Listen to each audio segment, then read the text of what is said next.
গুন্ডা আনতে চাইলে গুন্ডা আনা যায়, অসুবিধা হয় না।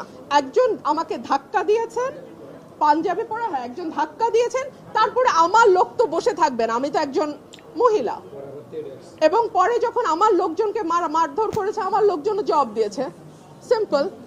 যেটা 15 বছরে হয় নাই, যেটা 15 বছরে হয় নাই সেটা আজকে হয়েছে। অলমোস্ট আমার গায়ে ধাক্কা দিয়ে আমাকে ফেলে দেওয়ার চেষ্টা হয়েছে। যেই বিএনপির নেতা কর্মীদের জন্য গত 15 বছর লড়াই করলাম, তারা আমাকে এখন ধাক্কা দেয়।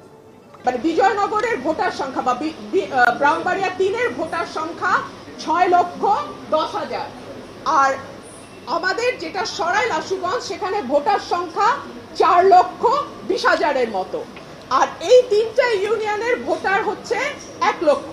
এই 1 লক্ষ যদি সরাইলের সঙ্গে যুক্ত হয়, তারপরেও দেখা যাবে যে সদরের সঙ্গে বা বিজয়নগরের সঙ্গে সরাইলের ভোটার পার্থক্য অলমোস্ট 2 লাখ থেকে যায়। সো এত বড় একটা আসন সদর বা বিজয়নগর, সেই আসনটা অযৌক্তিক। বরং সরাইলের সাথে যদি 3টা ইউনিয়ন চলে আসে তাহলে ভোটার সংখ্যায় একটা ব্যালেন্স তৈরি হয়। 3 হচ্ছে এই 3টা ইউনিয়নে যারা বাস করে, ভুদন্তি, চান্দুরা এবং হরসপুরে, তাদের জমি জমার বেশিরভাগ কাজ সরাইলের সঙ্গে থাকে। সো তাদের জমির রেজিস্ট্রি থেকে শুরু করে অন্যান্য যে দাপ্তরিক কাজ, সেটা সরাইল ইউনিয়নে গিয়ে করতে হয়, সরাইল উপজেলায় গিয়ে করতে হয়। সে কারণে আমি বলেছি এই 3টা ইউনিয়নকে সরাইলের সঙ্গে যুক্ত করে দেয়া হোক। আরেকটা কথা, 3টা ইউনিয়নের লোকজন যদি বিজয়নগরে যায়, তাদের যাতায়াতের সময় লাগে অলমোস্ট 1.5 থেকে 2 ঘন্টা, আর যদি তারা সরাইলে আসে তাদের সময় লাগে 15 থেকে 20 মিনিট। তাহলে আপনারাই বলেন, যেই 3টা ইউনিয়ন বিজয়নগরে যেতে 1.5 ঘন্টা লাগে, আর যদি 10 মিনিট 15 মিনিটে তারা সরাইলে আসতে পারে, তাহলে তাদের কোথায় থাকা উচিত? সরাইলে থাকা উচিত নাকি বিজয়নগরে থাকা উচিত? এই প্রশ্নগুলোই আমি নির্বাচন কমিশনে তুলেছিলাম।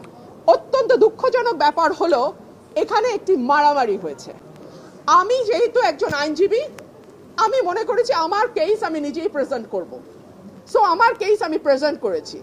আমি আশা করেছিলাম নির্বাচন কমিশনের সম্মানের দিকে তাকিয়ে ব্রাহ্মণবাড়িয়া 3-এ যারা আছে তারা গুন্ডা পান্ডা নিয়ে ঢুকবে না নির্বাচন কমিশনে। বাট আনফরচুনেটলি আমি দেখলাম ব্রাহ্মণবাড়িয়া 3-এ যিনি প্রার্থী, তিনি তার সদল বলে 20-25 জন মিলে গুন্ডা পান্ডার মতন তারা সেখানে আচার আচরণ করলেন। অত্যন্ত দুঃখজনক, অত্যন্ত লজ্জাজনক, এবং আমি মনে করি এটা কমিশনের যে ভাবমূর্তি, যে গাম্ভীর্য এবং যে সম্মান, সেইটার সঙ্গে এটা যায় না। আমি আপনাদেরকে কিছু ছবি দেখাচ্ছি, তারা এলাকায় বিভিন্ন মানুষকে কিভাবে পিটিয়ে পিটিয়ে তারা স্বীকারোক্তি আদায় করেছে। So this is there nature. হ্যাঁ, এখনো ইলেকশন আসে নাই, যেহেতু ওদের 10 জন 12 জন মিলে কথা বলছে। সো আমি একজন কথা বলেছি, আর আমার পক্ষে একজন উনি ডাক্তার, উনি কথা বলেছেন। আমি কোনো গুন্ডা বদমাশের মেলা করি নাই, করতে চাইলে করতে পারতাম। এবং যেটা 15 বছরে হয় নাই, যেটা 15 বছরে হয় নাই সেটা আজকে হয়েছে। অলমোস্ট আমার গায়ে ধাক্কা দিয়ে আমাকে ফেলে দেওয়ার চেষ্টা হয়েছে। যেই বিএনপির নেতা কর্মীদের জন্য গত 15 বছর লড়াই করলাম, তারা আমাকে এখন ধাক্কা দেয়। তো ঠিক আছে, ধাক্কার বদলে তো ধাক্কা আসবেই, তাই না? সেটাই হয়েছে। নির্বাচনের আগে একটা সীমানা নিয়ে যদি এইরকম আচরণ আমরা দেখি নিজের দলের মধ্যে, হু নোজ নির্বাচনে কি হবে।